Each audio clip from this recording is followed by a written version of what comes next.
রামিসার হত্যাকারী সোহেল রানা, তাকে আপনারা ইতিমধ্যে সবাই চিনেন। তো সোহেল রানা অপরাধ করার সময় ও কিন্তু ভাবে নাই তারপরে কি হবে। তো সোহেল রানা ভেবেছিল যে আমি রাজনীতির সাথে জড়িয়ে আছি, রাজনীতি নেতাদের সাথে সম্পর্ক রয়েছে, আমি বেঁচে যাব। কিন্তু দেখেন, রাখে আল্লাহ মারে কে।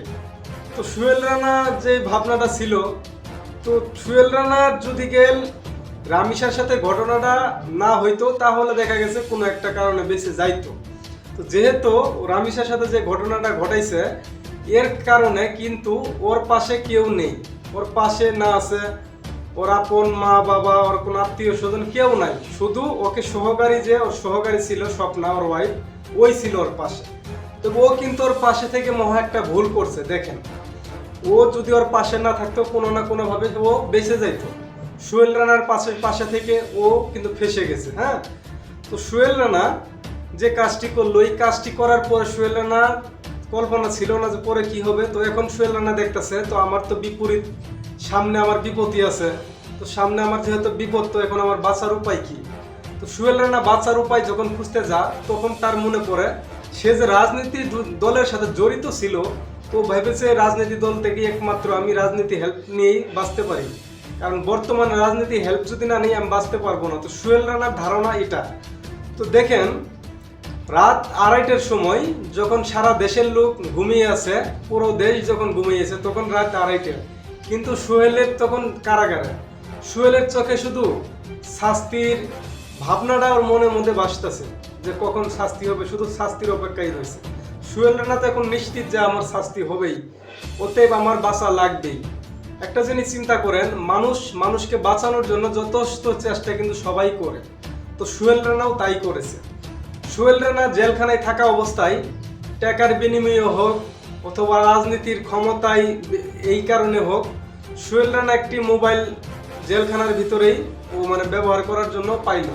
সেটা কিভাবে পাইলো বললাম, হয়তো টাকার বিনিময়ে হোক, তা না হয়তো আইনের যে আছে, ওই ক্ষমতার যে একটা বল আছে, সেগুলো ব্যবহার করেই হোক, যে কোনো মূল্যে একটা ফোন পাইলো।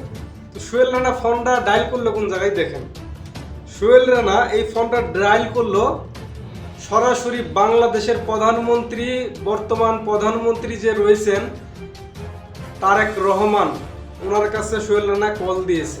তো কল দিয়ে সোহেল রানা স্তব্ধ মেরে আছে, কল হচ্ছে। সোহেল রানা ধারণা তারেক রহমান ফোনটা ধরলেই তারেক রহমানের সামনে আমি কান্দাকাটি করে যাই করা লাগে কইরা, যে আমারে বাঁচান, আমি ইচ্ছা চার করবো না, ভুল হয়েছে, হ্যান ত্যান যত কিছু বলা লাগে সোহেল রানা বলবো। বইলা তারেক রহমানের কাছে ক্ষমা চায়, তার কাছে ও বাঁচার জন্য কোনো একটা উপায় চাইবো। তো সোহেল রানা অবাক্কাই রয়েছে, ফোন ঢুকতেছে। সোহেল রানার ফোন একদম হঠাৎ করে রিসিভ হয়ে গেল। সোহেল রানা ভাবলে আবার বাঁচলাম। তো ফোন যখন রিসিভ হইলো, দেখেন সোহেল রানার ভাবনা ছিল কি আর পরে হইব কি, সোহেল রানা কিন্তু কিচ্ছুই জানে না। ফোন ধরার পরে আমাদের প্রধানমন্ত্রী যিনি রয়েছেন বর্তমানে, উনি যখন ফোন ধরার পরে রিসিভ করার সাথে সাথে সোহেল রানা তার অভিনয় শুরু করে দিছে। স্যার আমাকে বাঁচান স্যার, আমি ভুল করেছি স্যার, আমি আর করবো না, যেই সেই নান অভিনয় যা কোয়া লাগে বলতেছে। তো সোহেল রানা কথাগুলোর বলার পরে মাননীয় প্রধানমন্ত্রী ঠান্ডা গলায়, কড়া গলায় একটু কথা বলেছে। সেই কথাটা শুনে সোহেল রানার পরানটা আরো শীতল হয়ে গেছে। তো দেখেন, যখন প্রধানমন্ত্রী রিসিভ করার পর সোহেল রানাকে বললো, সোহেল রানা যখন তার বিস্তারিত খুইলা বললো প্রধানমন্ত্রীর কাছে, প্রধানমন্ত্রী কথা বললো যে না, তোমার মতো অপরাধীর কোনো ছাড় নেই। তুমি এখন বাঁচতে চাচ্ছ, এখন বলছো তোমার ভুল হয়েছে।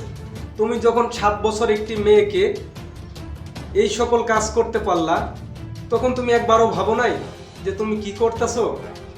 ওতে তোমার মতো মানুষের একটাই নাম, তুমি একজন অপরাধী, আর তোমার সাজা হবে সর্বোচ্চ বাংলাদেশের জনগণের সামনে।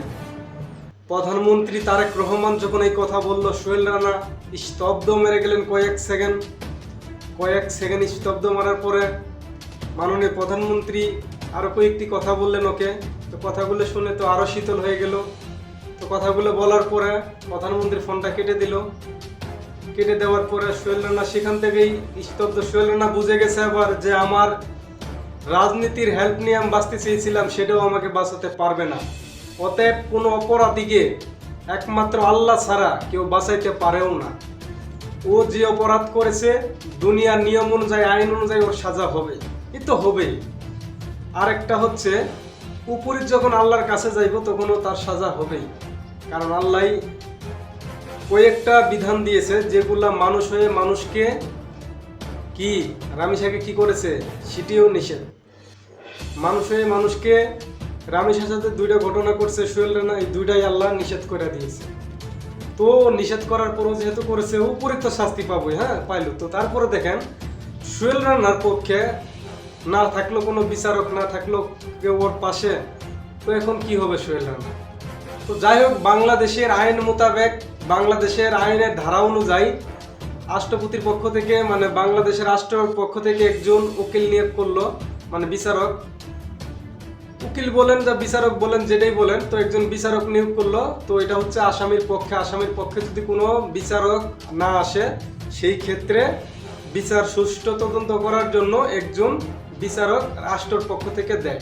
তো সেই রাষ্ট্রের পক্ষ থেকে কিন্তু বিচারক দিয়েছে বর্তমানে, কিন্তু এই নিয়ে মানে এই বিচারক নিয়ে আসামির পক্ষ থেকে মানে কথা বইলা এই পর্যন্ত কিন্তু যাচ্ছে।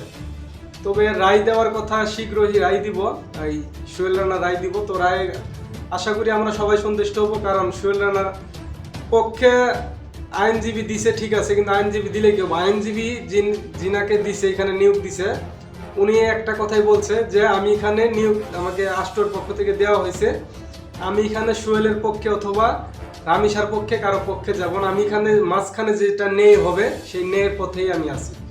অতএব ন্যায়ের পথে থাইকা এই বিচারটা যেন তাড়াতাড়ি সুষ্ঠুভাবে হয় সেই চেষ্টাই করব, কিন্তু কারো পক্ষে যাব না। এটা আইনজীবীর কথা, বর্তমান যে আইনজীবী দিছে সোহেল রানার সাথে।